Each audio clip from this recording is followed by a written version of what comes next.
you are buying any property for investment, you don't buy information. Working with a realtor, one of the things we do, we will guide you is to make sure that you do the right thing at all. The negotiation, we have to do the negotiation. We tell you what the worth of that property. One thing about real estate, it is not just about investing. You need to be able to understand there are three things that work in real estate, and that is appreciation, cash flow, and tax return.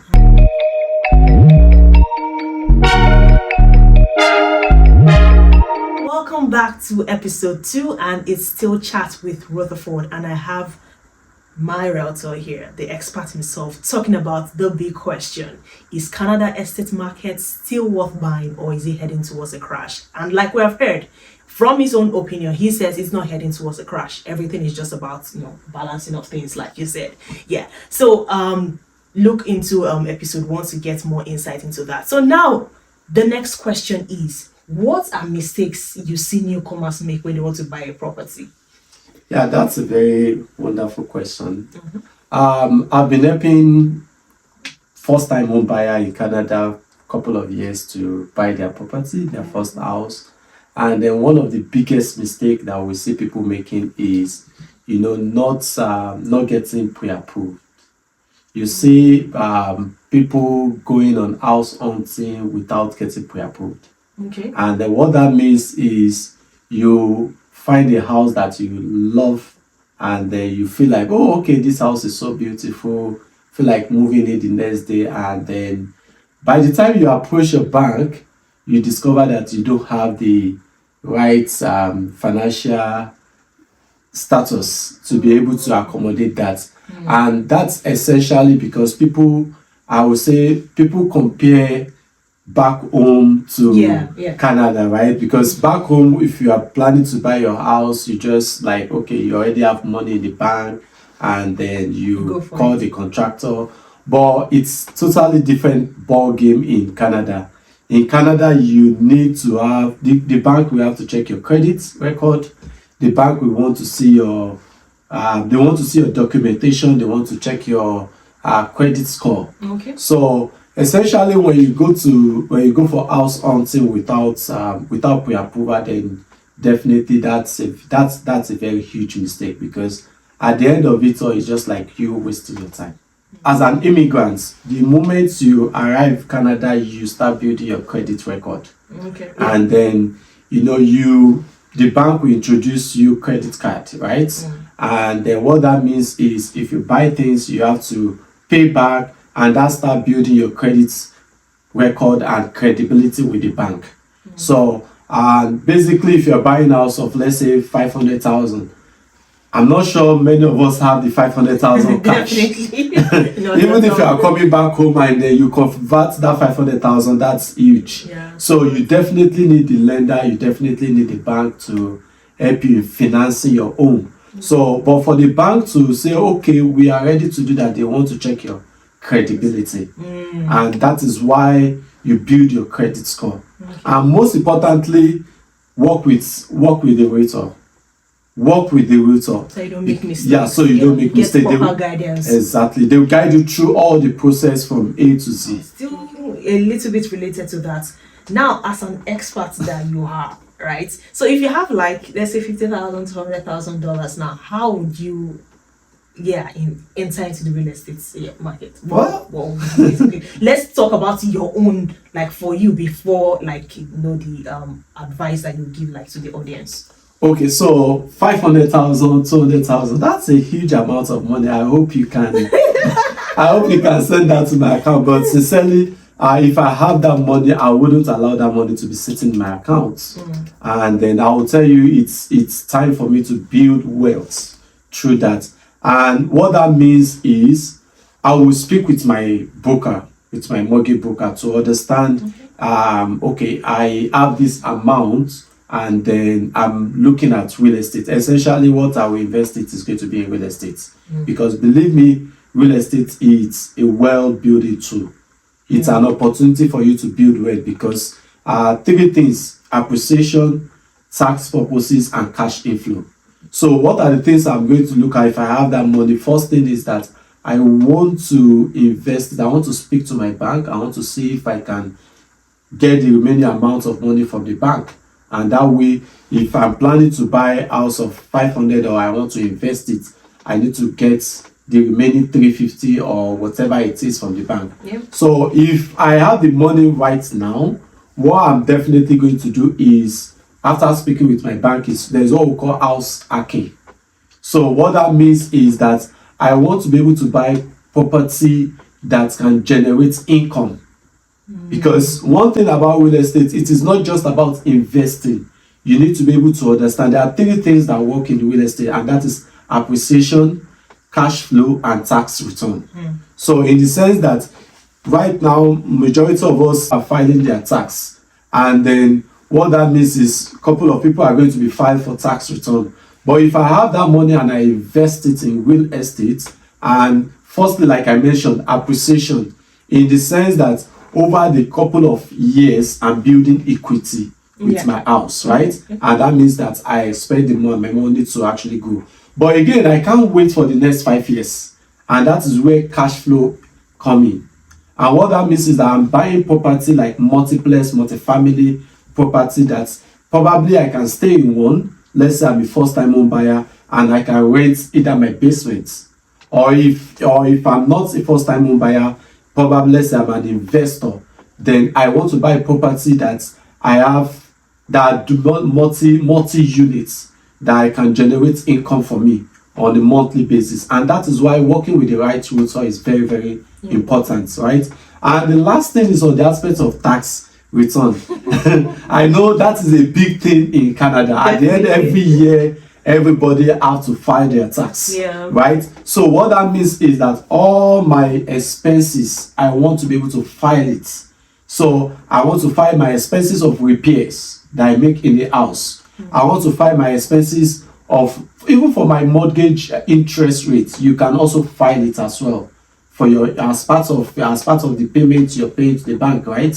And then also as well, I want to, a couple of things I can add with my property, and that way I have money coming in for me, and then I've been able to even reduce my income tax, and then as well I have equity that I'm building. So it's a huge amount of money, and believe me, in 5 years time, if I look back and even looking at the property, like I mentioned, equity, value of the price have appreciated, right? And then that means I have equity of my house. Two is I have income that is coming in. And that is why you do your calculation properly, right? I have income coming in.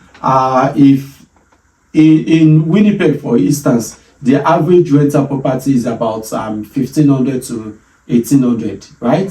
So if I'm able to have a property that I can put like 2 people in that house, and I know what that's going to generate for me. That's something. The main thing is that you want to be able to calculate your risk, and then the biggest mistake you make in the real estate is not working with a professional. And there are opportunities within real estate. There's what we call BRR, which is buy, rent, renovate, and even you sell, right? BRR.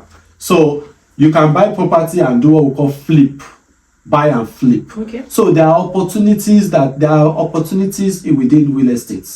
There are places you can invest your money. The audience that are watching, how would you advise someone that has, let's say, 25 to 100,000, like more like that same figure, right? How would you advise them to invest in real estate? And then, how does investment property make money? Thank you for that amazing question, and I know that's the question on top of most people's mind. Very true. So I would say the first thing is you need to know your affordability in terms of so again, the first question is this person a first-time home buyer, or basically they are buying for investments? And the answer to that is, if you're a first-time home buyer, then the bank will be expecting you to drop 5%, and that means if you're saying 25,000, so you should be looking at for a house of 500,000.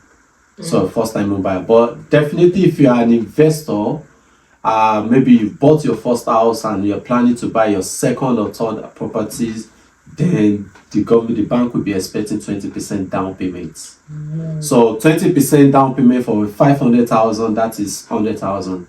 So what that means is that you need to speak to the bank, and then you need to get pre-approval. And that is very, very important. Now, talking about the aspects of the property, what I will be looking at is to be looking at a multi-family unit property. So that means a house that you have like a duplex, then you have family living on the main stage, and then you have then you have the basement, right? You have other people living on the basement. If you're a first-time home buyer, you are buying for the first time, then of course you can rent your basement and then live on the main property. So that's an opportunity to generate income. But if you are buying for investments, then of course you can just rent both sides. You can buy duplex, you can buy multi-units. And like I said, one thing about real estate is there are three things: cash flow, appreciation, and for your tax purposes. So you need to think about these three. How can you leverage on these three? There are cash flow. You have to buy property that you know that at least at the end of the month you are making $100, $200 on top of your, after paying your mortgage. Then also for your tax, like I said, you can write off some of your expenses like your repair, your maintenance from the tax, by filing your tax. Then the appreciation, you are building equity. So most importantly, if I have that money sitting in my account, like you said earlier, I will be looking at, I will not just say, okay, I want to just go and buy property. First thing is I want to speak to a realtor. I also want to speak to a mortgage broker. So these two people are very, very important. So we work hand in hand. I have team of mortgage broker. I have team of, within my team, I have a lawyer as well, who will also make sure that all the I's are dots and all the T's are crossed. Okay, awesome, thank you. And I don't know if you touched on how investments properties make money. Okay, well, that's more like it's the what we are talking about, the high and low. Okay. So maybe I just need to reiterate on that. So how investment property make money? If you are, I mentioned one thing earlier on. I talked about BRR. You can buy, renovate, rent, right? So that means you can buy property that are maybe property that are old property that you can renovate, so that have issues that are not too expensive in the market. So you can renovate them and then you can sell them, right? We call that fixing, right? House flipping, right? You can also do the renovation and rent it. But one thing is that if you are buying any property for investment, you don't buy with emotion. That means you don't get to buy property and buy and choose expensive features in the house. You buy the property and then you go with the standard. So because real estate is about strategy. So those are things that for someone who is looking out for a place to rent, is not looking at the best of lighting, the best of flooring, or the best of cabinets. Is looking at, can this house, is it livable? Is the structure okay? And working with a realtor, one of the things we will guide you is to make sure that you do the right thing are done. The negotiation, we help you do the negotiation. We tell you what the worth of that property is, what it will be in the next future, right? We can give you an estimate. Then as well, we'll tell you in terms of the structure of that property. Is this something that will later become an issue for you? Or is it something that, because there are things that you can fix? There are things that, of course, if you have issue in your basement, there are structural foundational issues. You don't want to buy property for investment, except you are really a core investor, right? There are investors that are ready to demolish and they will build over. Okay, all right. That's very informative. I know people would have gotten much more clarity. Yeah, thank you so much once again. You are the best person, definitely, because all this now I can't explain it to them, right? So before we round off the program, we have a segment. It's called the Rutherfohrd Review. Just one word. So the first one is buy or rent. Which is smarter in 2026? Good question. Buy. Okay. So interest rates right now, high, fair, or ridiculous? I will say fair. Fair. Okay. Then, if you had to invest $10,000 today, where would you put it? $10,000. I'll put it in real estate. I know. Where else? Okay. Then, pre-construction real estate. So, is it safe, risky, or we should avoid it? So it's safe. It's safe, right? Yeah. Okay, all right. Then the final one completes this sentence. Canadian real estate in 2026 is dash. Is rebalancing.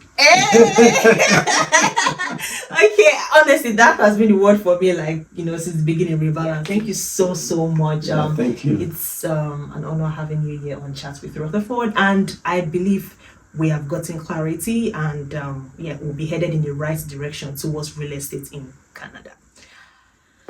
Until I come your way again next time, it's your girl Rutherfohrd. Please don't forget to share this video to as many, and like, subscribe, and comment. I love you. Bye. Bye. Thank you.